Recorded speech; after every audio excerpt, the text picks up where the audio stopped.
Amber Alert. This is a child abduction alert. We interrupt this program to bring you this time-sensitive message. The Columbia Heights Police Department is searching for an abducted 3-week-old female named Dior Gooch. Dior is a newborn black female with brown eyes and black hair. She was last seen wearing a white top and blue bottoms. Police are looking for Ashley Gooch, a 37-year-old black female, in connection with this abduction.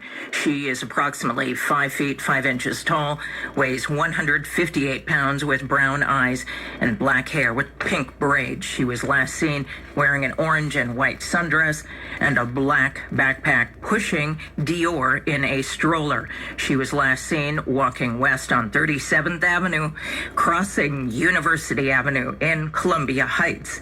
If you have any information regarding this abducted child, call the Columbia Heights Police Department. Anyone who may locate the suspect should take no action other than contact the police as soon as possible. Again, an Amber Alert has been issued for a 3-week-old female. We'll keep you updated here on our family of stations.